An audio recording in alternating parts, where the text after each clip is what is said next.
Today I want to talk about um I want what's the video game called?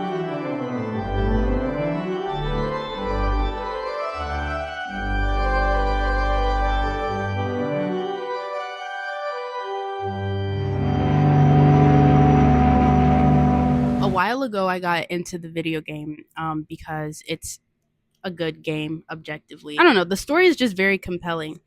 And I got really interested in Lewis's character because well, he's the only one who like dies from like self-inflicted. Well, can we consider no, cuz he's a baby.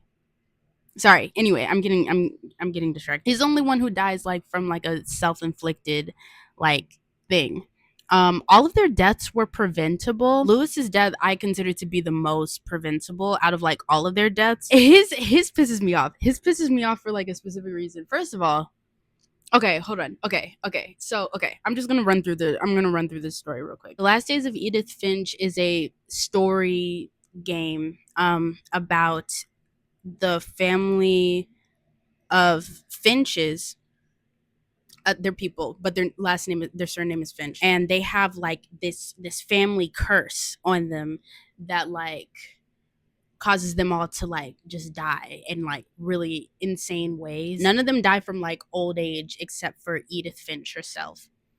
Well, even that is like debatable, but like she's the only one who makes it into like her senior years. I think outside of her son not Sam and not Sam's twin, but the other brother. The other brother, I forgot his name. It's been a while since I looked at this game. I'm mostly just doing this video to test out my mic.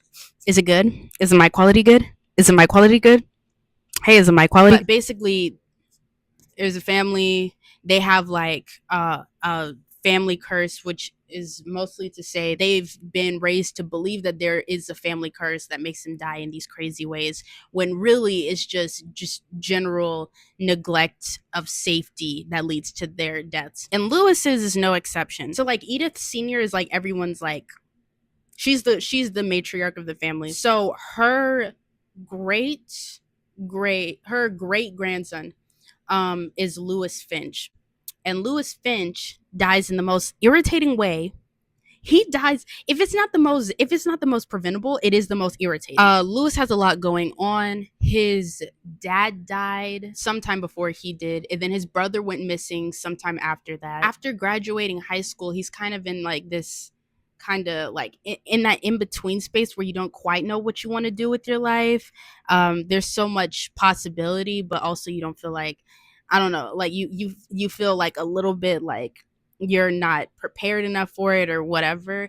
And then you couple that with the fact that he has some trauma related to familial death. And while he's in this in between place, he ends up abusing cannabis, which is kind of crazy. I mean, it's not impossible. So his mother gets him a job at a fish cannery and gets him a psychiatrist. This psychiatrist, oh, I'm going to get into it. So basically, he goes to his job, right? And every day he cuts these fish heads. He cuts the fish. Every day he goes in there, he decapitates fish, and that's his job for like however long his shift is. And while he's on his shift, he begins dissociating, and he begins maladaptive daydreaming about like this other world that he has going on, where he's like the hero of his own story. He's a voyager. He's a king. He comes from nothing and makes himself into something. And it's really interesting because he is a gamer in the game. Like that's a thing. He like plays video games and like enjoys video games. And that's kind of what that's what the maladaptive daydreaming looks like. It's so interesting. It even like goes on like a journey of like, like what video games look like when they're like in their development stages, and then they become more and more like an actual game. That's what his daydream, like the how the daydream ends up developing as the story continues. Like his maladaptive daydreaming, first it starts out like from this third person omniscient view, and he's like in this dark cave, and he's like following torches or whatever in this maze, and it goes from that to like first person, like being able to see like there's all of these colors and there's all of these people and they're fully animated. There's all these animals and stuff. I mean, it literally looks like a video game because he plays video games. He's interested in video games, and it is a video game, but like, you know, whatever. That's besides the point. As his maladaptive daydreaming goes on, like, it develops more because he's getting more sucked into this separate reality that he's created for himself. Again, this is a reality where he is more feels more in control of his life. Can I rotate this? Oh, that's perfect. And again, like, in his own life, he feels kind of like he's losing. What was he, like 22? I think he was like 22. He was still living with his mom. His brother went missing, which I don't even know if that's worse than just his brother dying. His dad did die. As he gets more sucked into that reality, he starts to really resent his current reality and resent his current self. And he really wanted to become like himself that he was in this reality, because he was a winner in that one and he is a loser in the true actual reality. He ends up committing suicide so that he can be a part of this daydream, because in the daydream, I don't know, they were like, you can join us, and you can be a part of the daydream. And he was like, okay. And then he joined them. The music in this part is also phenomenal. I do want to talk about that, but that's not what I'm not talking about that right now. I need to focus. I want to talk about this psychiatrist. She pissed me. Guys, hold on. Now I'm going to unclip this microphone. She pissed me the hell off. I hate. Oh, hold on. What's her name again? Hold on. I have a chart. Hold on. Yeah, Dr. Emily Nuth.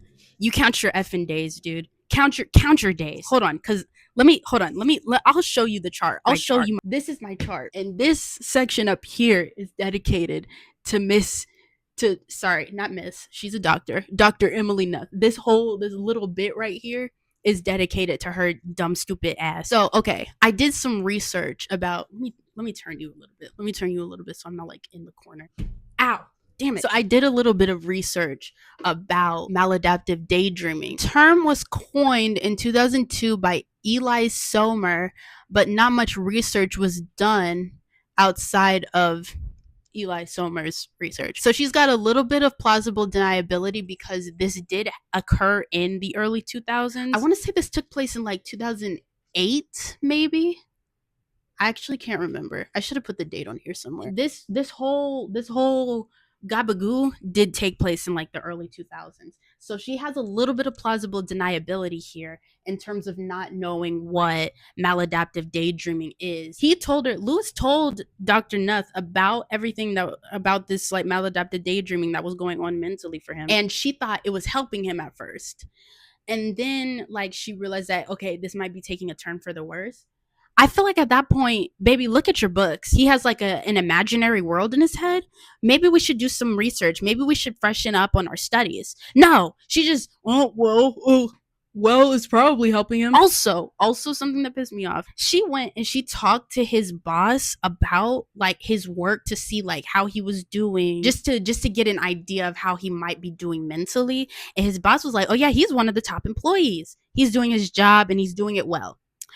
Baby, why are we consulting the boss about how well his employee is doing? The boss is not concerned about his employee's mental health. The boss is concerned about how much money the company is making, baby. If his mental illness is furthering the company's profits, he's not going to give a damn about how well he's doing mentally. So after she talks to the boss and he says, oh, he's doing a great job, she's like, oh, well, yeah, he's doing fine mentally then. This is malpractice. This is medical malpractice right here. Something else that pissed me off, going back to his addiction thing. If he is, a recovering addict, right? If our patient that we're dealing with is a recovering addict, and instead of doing drugs, when he goes to work, he spends his time in this separate reality, distracting himself from his current reality. What does that sound like, kids? Does that sound like an abusive relationship to anyone else? Does that sound like an unhealthy, dependent relationship to anyone else?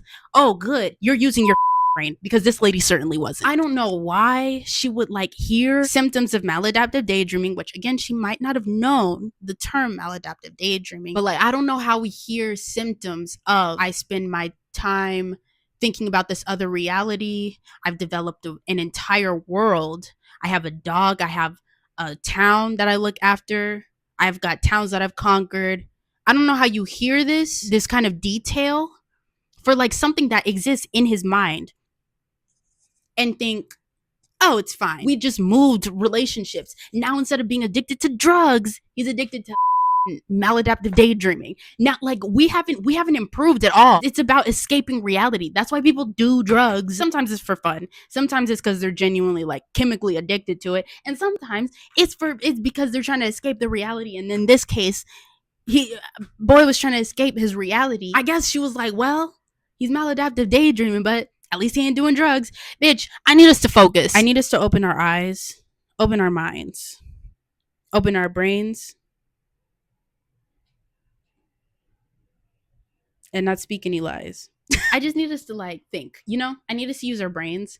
Because otherwise dumb shit like this happens. I will go as far to say that this bitch ass doctor, she didn't cause his suicide, but she certainly didn't help. She didn't do her job. If there's anything I don't like in this world, it is unprofessionalism. I don't like it when people don't do their jobs correctly. You don't have to be great at your job. You don't have to be amazing at your job. You don't even have to like your job. I need you to do it correctly, though. As a psychiatrist, I need you to like focus. I need you to pay attention to what's going on with me mentally. This is really irritating to me because this was the most preventable death. This was the most preventable death in all of Edith Finch. The baby was sad, but that happens. Gus was sad. The baby was really sad. The baby is like really sad every time I watch it, especially like the contrast between the happy classical music and this child literally drowning to death. The kids were sad, okay? The kids' deaths were sad.